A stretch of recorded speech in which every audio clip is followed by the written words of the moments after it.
Y ahora, después de haber abordado eso, vamos a enumerar los 3 elementos principales de la metodología de programación fluida. Son 3 aspectos muy sencillos que son los que se van a estar evaluando a través de todo el proceso de desarrollo de nuestro proyecto cuando estemos hablando de los aspectos técnicos. El primer punto dentro de la metodología de la programación fluida es la estructura. Cuando nos referimos a estructura, esa es la manera como organizamos nuestra solución. Nosotros podemos obtener todos estos mismos resultados en una sola red, sin necesidad de estar seccionando cada una de las funciones en cada uno de los componentes individuales. Pero eso implicaría desorden, eso lo haría menos legible y no nos permitiría tener componentes individuales que están generando esas funciones. Es por eso que es muy importante que siempre pensemos nuestras soluciones en cajas donde estamos determinando funciones específicas y así vamos a poder mantener un flujo más claro y legible de lo que está sucediendo en nuestra red. La segunda parte de nuestra metodología es el uso de la nomenclatura, los códigos de color y la posición en la red.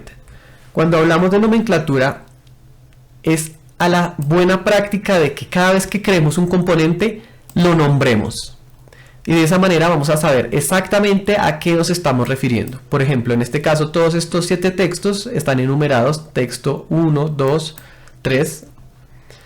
Y de la misma manera se relacionan con las entradas. Acá dice in del texto 1, in del texto 2 y así sucesivamente. Después encontramos este componente que se llama selector, que precisamente está cumpliendo con esa función de seleccionar a través de un switch donde entran los textos y se modifican a partir de un slider de selección de texto con un mat que está modificando el rango y con un null final que determina cuál es el texto en selección específico, que luego va a terminar saliendo por un texto seleccionado y un out de texto. Y así mismo lo vamos a ver con los demás. Este dice que le da estilo al texto, ¿cierto? Texto estilo. Si voy adentro, este es in de caracteres, luego este pasa de texto a pixel, luego tenemos un botón bold y un out del texto ya en pixel. Y así llegamos hacia nuestro último componente, en donde finalmente lo que hace es agregar fondo.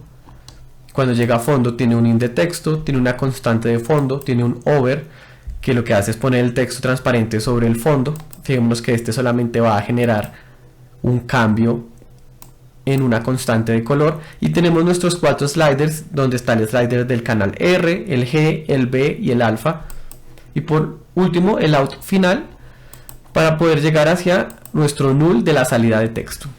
Entonces es una buena práctica que nos va a permitir entender qué es lo que está sucediendo, pero es necesario que lo hagamos desde el momento en que creamos nuestro operador.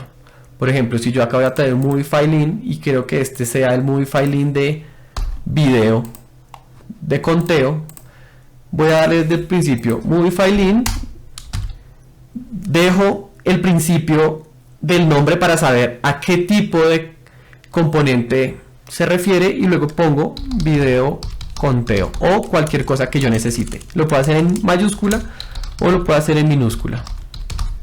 Y de esa manera vamos a cumplir con el paso de la metodología en cuanto a nomenclatura. Cuando hablamos de código de color, nos estamos refiriendo a la capacidad que nosotros tenemos de darle a nuestros componentes o a nuestros operadores un color específico.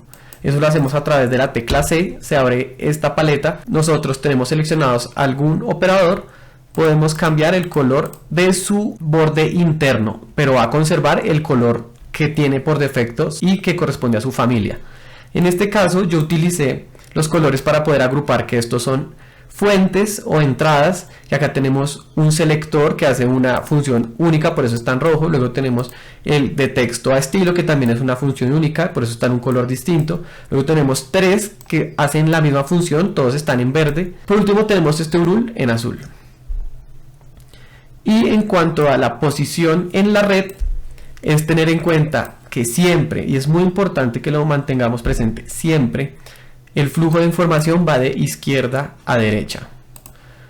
Siempre va de izquierda a derecha. Es muy importante que lo tengamos en cuenta, porque se suele ver que una persona crea un elemento de entrada y solamente por el hecho de ver que, por ejemplo, hay otro operador en el costado izquierdo, va a tratar de hacer la conexión por la salida. No, incluso si se encuentra más hacia la izquierda, la entrada siempre va a ser por el costado izquierdo. Por eso es tan importante que siempre que creemos operadores los estemos organizando de izquierda a derecha también, para que siempre tengamos una serie de conexiones ordenadas y legibles. Y si podemos evitar que estas, por ejemplo, se crucen y generen confusión, es mejor. Siempre tratar de mantener todo nuestro contenido organizado de izquierda a derecha. Y como último punto de nuestra metodología de programación fluida, siempre a procurar por la creación o la implementación de componentes. Eso quiere decir que no necesariamente tenemos que programar todo desde cero. Ya sabemos que podemos utilizar recursos como nuestro foro, o podemos utilizar nuestra paleta con elementos que ya están preprogramados, o utilizar nuestros operator snippets para recurrir a retazos de código que ya han sido desarrollados. Eso es cuando vamos a implementar, pero siempre que vayamos a crear desde cero lo vamos a hacer dentro de un container independiente para poder crear componentes individuales, así como lo hicimos en este caso. Hay componente para selección, hay componente para trasladarlo a texto y hay componente para agregarle fondo.